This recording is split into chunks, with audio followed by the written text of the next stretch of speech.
Here we go, ready, and rolling, and action. Actually, it started as a team of doctors trying to diagnose the undiagnosable. What we were trying to do, quite cynically, was to do a cop kind of show in a medical setting. And I felt it was really important that we have a character at the center of it that was interesting and that could delve into the character attributes of the patients and to try and diagnose them through those personal attributes and what they're lying about and what their secrets are. And that's when House came along. And the big green thing in the middle of the bigger blue thing on a map is an island. I was hoping for something a bit more creative. Shouldn't we be speaking to the patient before we start diagnosing? Is she a doctor? No, but Everybody lies. When I first received the script to the pilot, which David Shore had written, it instantaneously appealed to me. I feel embarrassed about admitting this, but I think it appealed to me most because I find the character, in certain ways, extremely similar to myself. And when I started turning the pages and reading this character, I immediately said, I have to do this. Are you comparing me to God?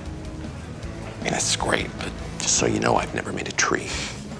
And what was really interesting was Bryan Singer, after working on several movies, had decided there's no way on this kind of production schedule I'm going to hire a non-American actor. Unbeknownst to him, we put in the tape of Hugh, and he literally got out from behind his desk and went around his desk and went right up to the television as close as he could get because he was sort of mesmerized. And I said, see, here's an American actor who's really grasping this character. And everyone's looking at me kind of funny because they all kind of knew he was a British actor.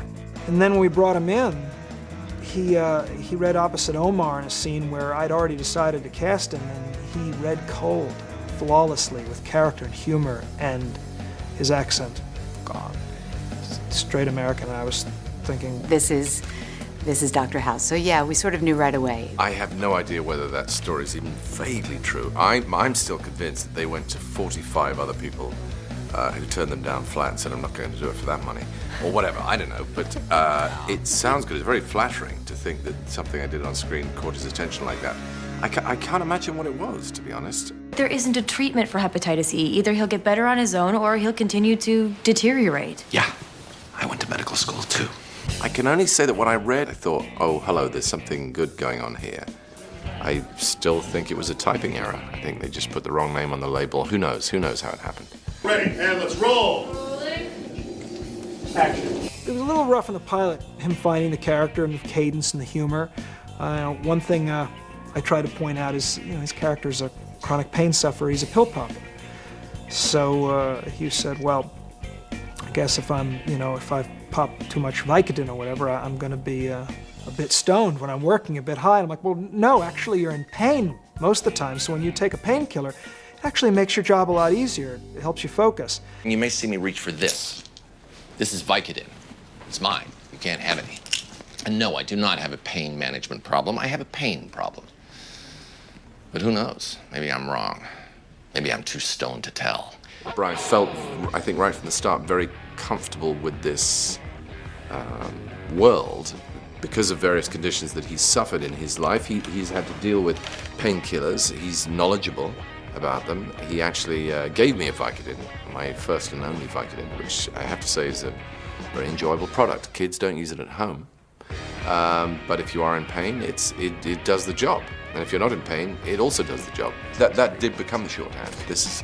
Play this like a 3 Vicodin scene, and it's just kicking in now. Anyone here got drugs?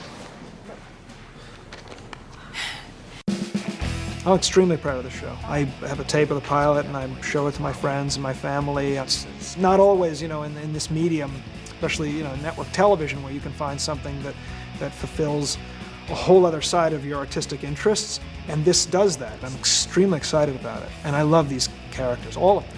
Maybe after a while, when this run stops, I suppose we'll all get a chance to sort of stand back and say, wow, what was that? What just happened? But at the moment, I have no... Seriously, this could all be a con. I'm not even sure it's on the air. And cut. That's a touchdown. Excellent. Cut.